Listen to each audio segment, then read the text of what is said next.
கிரிக்கெட்டில் எப்படி சச்சின் டெண்டுல்கரோ அதேபோல் இசை என்றால் அது ஏஆர் ரஹ்மான் தான். இவர் மிகவும் எளிமையானவர் மற்றும் பொறுமைசாலி.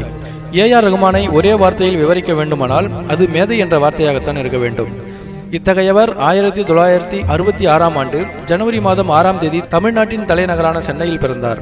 ஏஆர் ரஹ்மானின் இசை குழந்தைகள் முதல் பெரியவர்கள் வரை அனைவரையும் இசை கடலில் மூழ்க வைக்கும். இசையை பிடிக்காதவர்கள் ஏஆர் ரஹ்மானின் இசையை கேட்டாலே அடிமையாகி விடுவார்கள். அந்த அளவில் இவரது இசை மனதில் நல்ல தாக்கத்தை உண்டாக்கும். இவர் பல மொழி திரைப்படங்களுக்கு இசையமைத்த ஓர் இசை புயல். மற்ற மாமேதைகளைப் போல் ஏஆர் ரஹ்மான் அவர்களும் பள்ளி பருவத்தில் பிரச்சனைகளை சந்தித்தவர்தான்.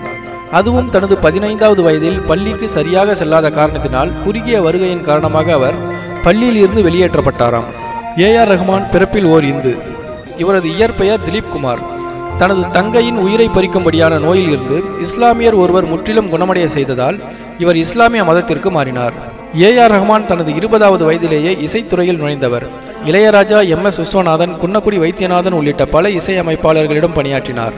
1992ஆம் ஆண்டு இயக்குனர் மணிரத்னத்தின் படமான ரோஜா திரைப்படத்திற்கு இசையமைத்தது இவருக்கு திருப்புமுனையாக அமைந்தது. ரோஜா படத்தின் அனைத்து பாடல்களும் பிரபலமானதோடு தனது முதல் படத்திலேயே தேசிய விருதையும் பெற்றார். ஏஆர் ரஹ்மானின் பிறந்த நாளும் அவரது மகன் அமீனின் பிறந்த நாளும் ஒரே நாள் என்பது குறிப்பிடத்தக்கது. 1980ஆம் ஆண்டு தூர்தர்ஷன் டிவி நடத்திய குழந்தைகளுக்கான ஒண்டர் பலூன் என்னும் நிகழ்ச்சியில் ஒரே நேரத்தில் 4 கீபோர்டுகளை வாசித்து அனைவரையும் ஆச்சரியத்திற்கு உள்ளாக்கினார். ஏஆர் ரஹ்மான் அவர்களுக்கு நண்பர்கள் கூட்டம் அதிகம் இல்லை. இருப்பினும் இவரது மிகவும் நெருங்கிய நண்பர் மணிரத்னம் அவர்கள்தான். ஸ்லம்டாக் மில்லியனர் என்ற ஆங்கில திரைப்படத்திற்கு மிகவும் சிறப்பாக இசையமைத்ததற்காக 2 ஆஸ்கார் விருதுகளை பெற்றார். அதுவும் அந்த விருதை பெற்ற பின் அந்த ஆஸ்கார் விருது மேடையில் தன் தாய்மொழியான தமிழில் எல்லா புகழும் இறைவனுக்கே என்று அவர் அடிக்கடி உச்சரிப்பதை சொல்லி தான் தமிழன் என்பதை பெருமையுடன் வெளிக்காட்டினார். ஆசியாவிலேயே ஒரே வருடத்தில் 2 ஆஸ்கர் விருதுகளை பெற்ற முதல் மனிதர் இவரே ஆவார். முதலாக கோல்டன் குளோப் விருது மற்றும் பாஃப்டா விருது பெற்ற முதல் இந்தியர் ஏஆர் ரஹ்மான் ஆவார். மேலும் இவர் தேசிய விருதுகள் உள்ளிட்ட பல விருதுகளை பெற்றுள்ளார்.